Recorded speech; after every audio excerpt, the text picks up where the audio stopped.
This tutorial is either a re-edit of an older tutorial just to sort of trim down the size of it, or is a complete remake if Affinity Photo, Affinity Designer has changed quite significantly from when I originally made it, and tools are not quite working in the same way as they used to.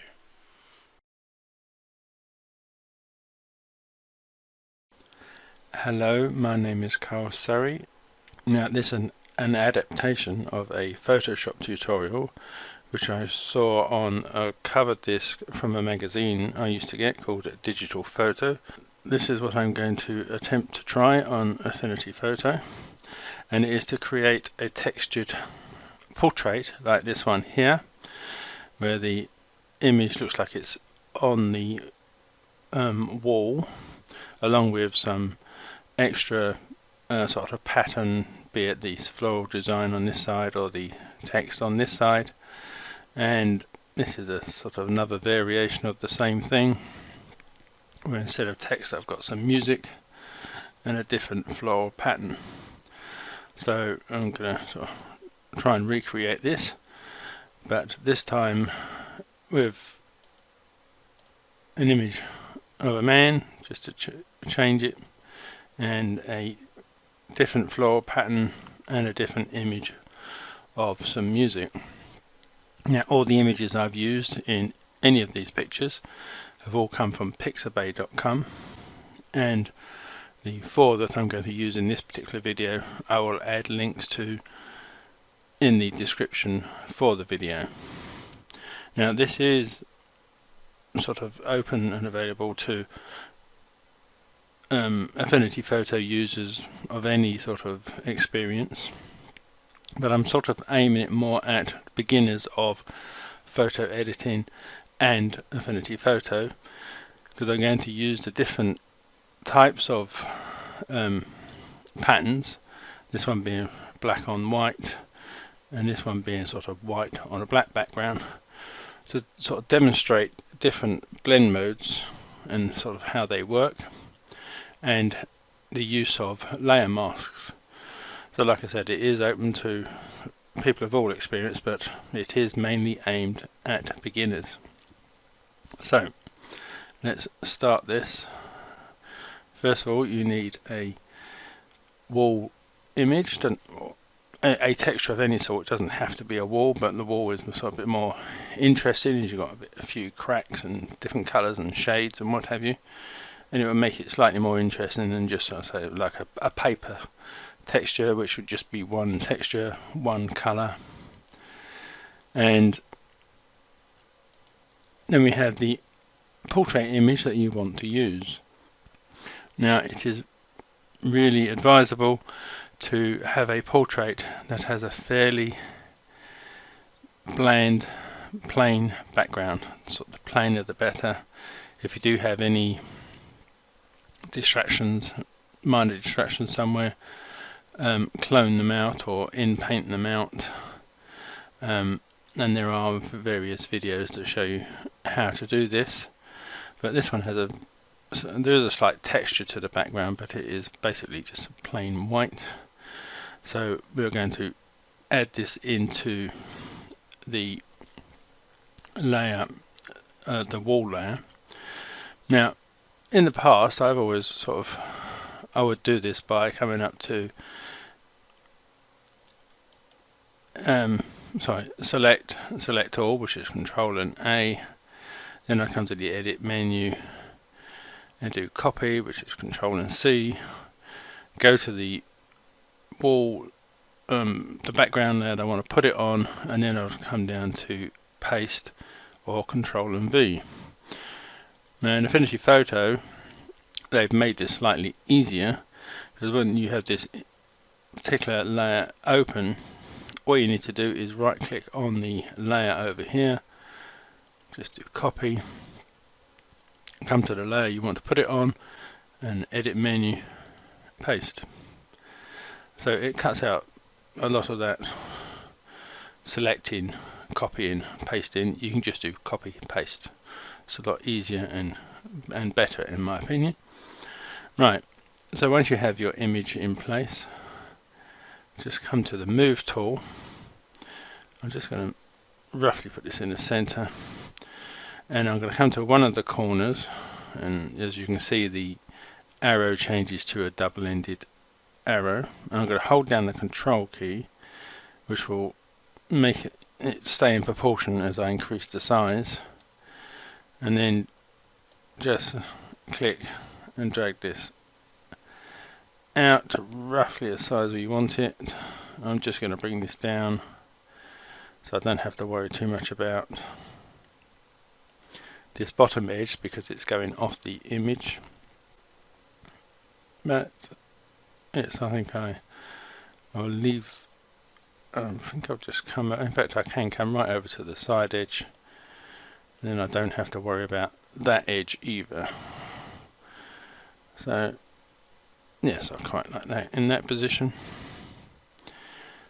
Right, so what I'm now going to do is I'm going to click and highlight the background wall image, and I'm going to right click on that, and I'm going to go to duplicate,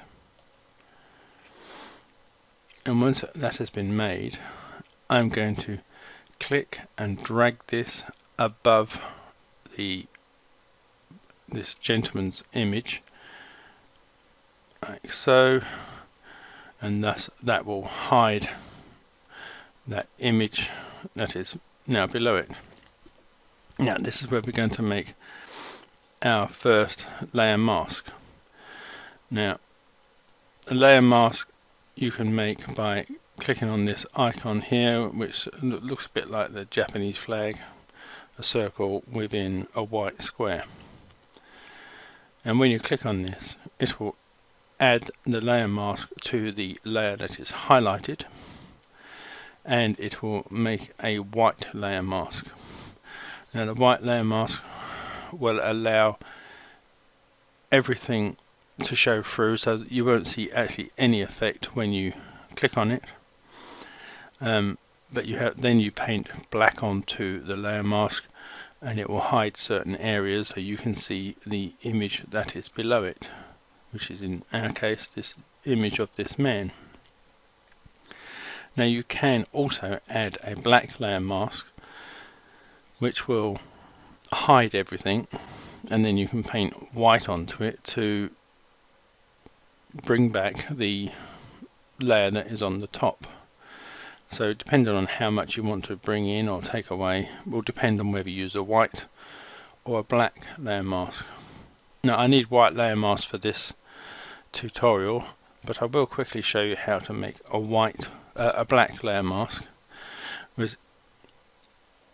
If you hold down the Alt key on a PC, I'm not 100% certain what it is on a Mac, I think it might be called Option, but if you hold down the Alt key and click on the layer mask, it adds a black layer mask, which, like I said before, it will hide the effect of whatever is on that layer. So it has now made that wall layer invisible, so you can see the image below. But like I said, I don't want that, so I'll just press Ctrl and Z to get rid of that, and without holding down the Alt key I'll just click on the layer mask, and it has now added a white layer mask, and as you can see it has no effect because it is allowing everything on this layer to be shown through. And if I just drop that down, you can see it is the layer mask that is highlighted. It is important that it is the layer mask that is highlighted, because if it was the top layer that was highlighted, we'd be painting black onto it, which would ruin the image. So once you have your layer mask highlighted, you can come to the brush tool, paintbrush tool, or you can press B on the keyboard, and you need to have black as your foreground colour. Now size wise will depend on your particular image, but I will leave that. Mine's currently set on just over 1000 pixels. I will leave it on that for now. I will increase the opacity slightly. I'll go up to about 50%, and hardness is on 0. And then hopefully you can see this as the cursor is moving around. I'm not actually clicking anything yet, I'm just moving the cursor around, and you can see the image below. So you can find where the face is on the portrait that you have underneath. So I'm going to start with the eyes, and I'm just going to click on that. So I'm just going to sort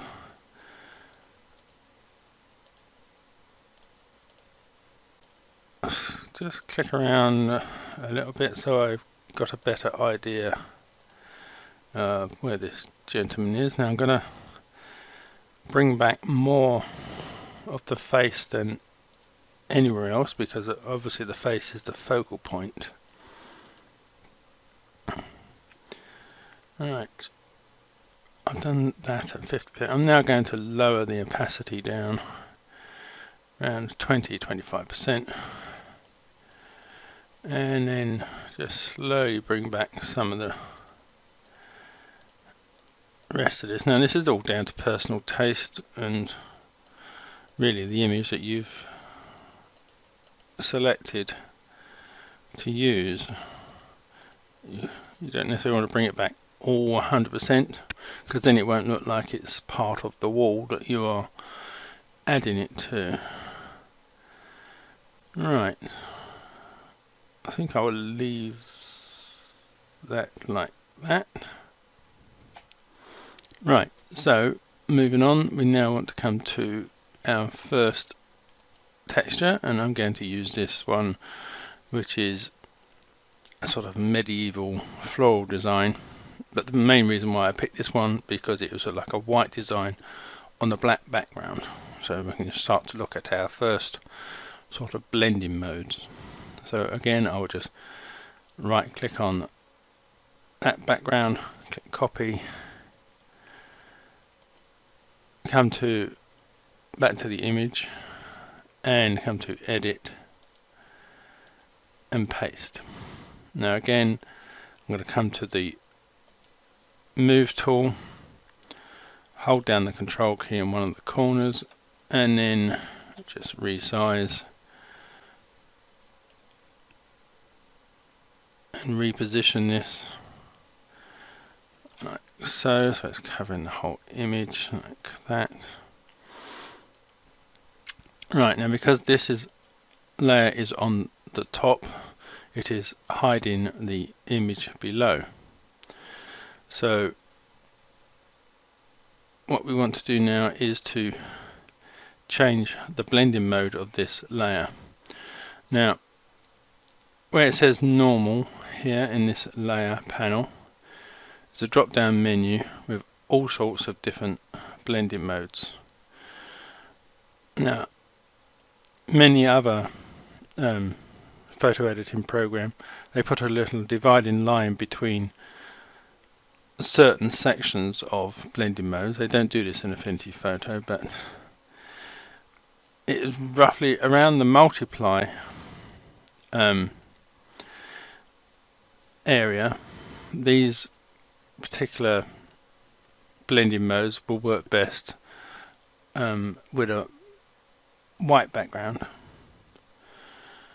and the ones around the screen area work best with a black background, and the ones around the overlay area will work best with grey-ish backgrounds.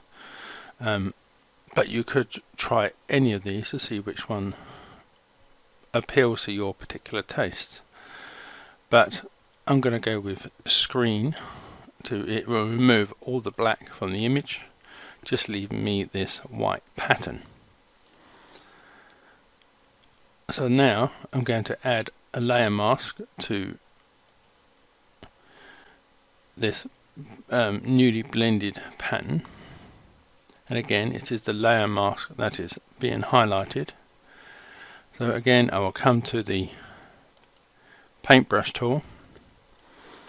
Now this time I'm going to start off by having the opacity at 100%, and black is my foreground colour, and I'm going to increase the size of the brush. So you can do this by the left and right square brackets, which is the keys next to the P on the keyboard, because I definitely don't want any of the pattern on this side of the image or over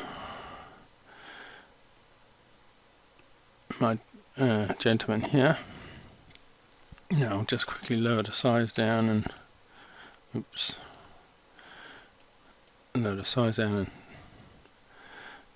take it off of this around his body. I'll just leave a little bit coming close to the top of his head.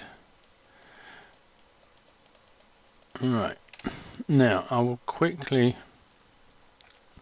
just change back to the white as the foreground colour, and I'm going to lower the opacity down to about 30%, and as you can see I can bring back some of that pattern. I just want a sort of slight hint of it, maybe a bit too, so the opacity a bit more down to, I don't necessarily want to get rid of it totally, right, just a hint of it over there, and I will go back to black as the foreground colour, and what I'm just going to sort of click randomly around this other side of the image. I'll raise the opacity a bit just to make this a bit patchy, and again you can tinker with the opacities and just help blend this into the wall image. How far you take the removing of the pattern is up to you for your personal taste. Let's remove it mainly from that edge. Alright, so yes, I think I'm happy with that. We've got a sort of texture on the wall. So now we want the texture for the other side. So this is where I have my music sheet here, and this is like black on a white background, so this will need a different blending mode. So I will right click that, copy, come to my image, edit and paste. Now again I'll come to the move tool. Now this time I don't necessarily have to spread this over the whole image, I only really want it on this side of the man's face anyway. So let me just resize this slightly by holding down the control key. Yes, I think that'll do, roughly about there. I can just double check by changing the blend mode. So whereas screen on the previous pattern hid the black but left the white, if I use multiply now, it will hide the white and keep the black. So I've got that roughly where I want it. Alright, let's just put that about there, I think. Right, then we'll add the layer mask, and again come to our brush tool. Black is the foreground colour, and again I will start with the higher opacity. I'll leave on about 80 this time, because I want to definitely remove from the face. So the higher the opacity, the quicker I can do that.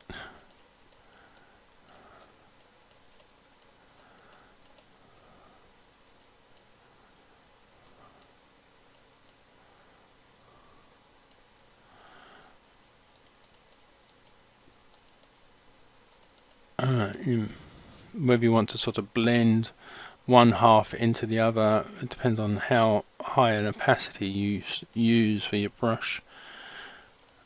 Then it's just like before, it's just a case of randomly clicking on this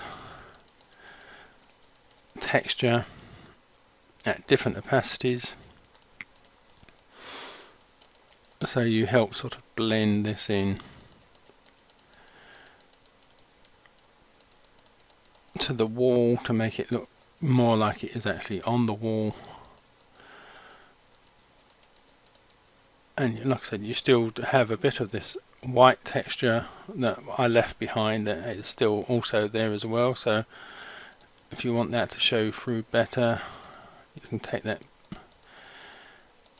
music away, but you can use music or text or whatever you want, or just another pattern. This is mainly just to demonstrate the difference of the different blending modes.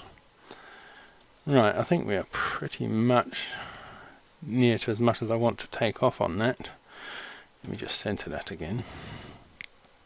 Right, now this last part is something I've never seen done in this particular way before, but it is quite clever. We're going to add a vignette. Now you can add vignettes in various ways. There's lots of different tutorials around that will show you how to do this. In fact, you can even do a vignette from one of these filters. I can't remember which one it is now.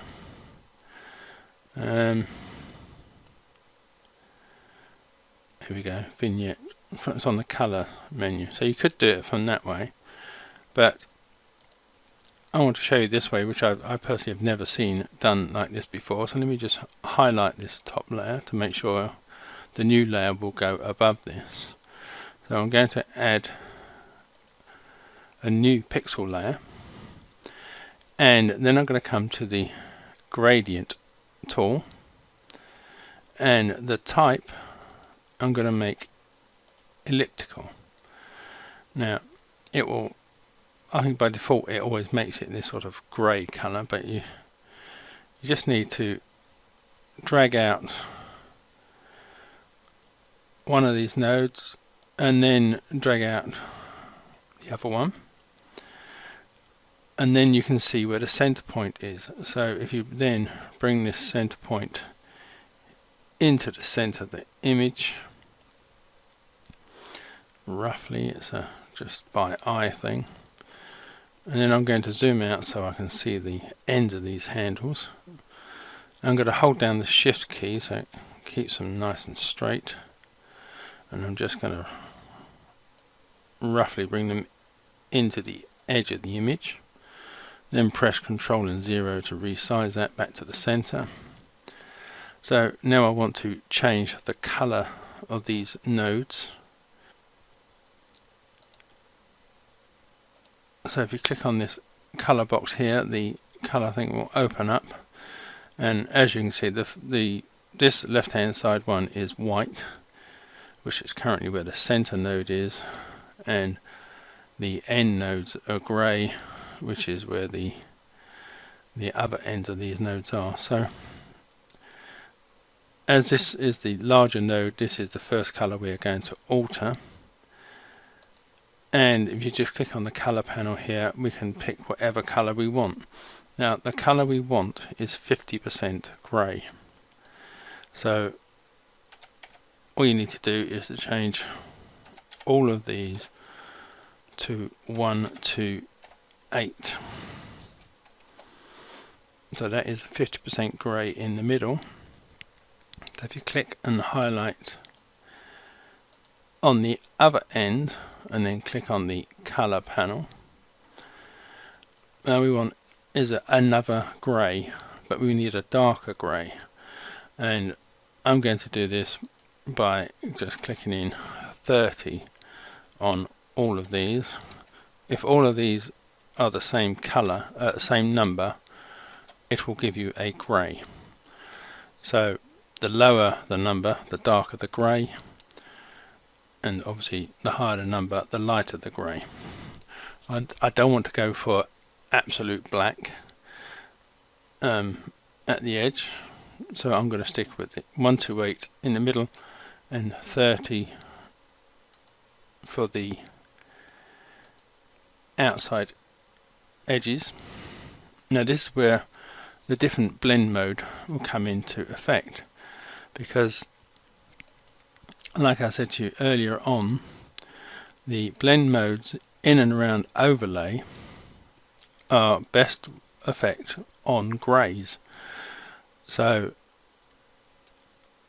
overlay, soft light and hard light are the best ones, and I particularly find hard light to be quite good for this. And then I can lower the opacity if you want it not to be such a dramatic vignette.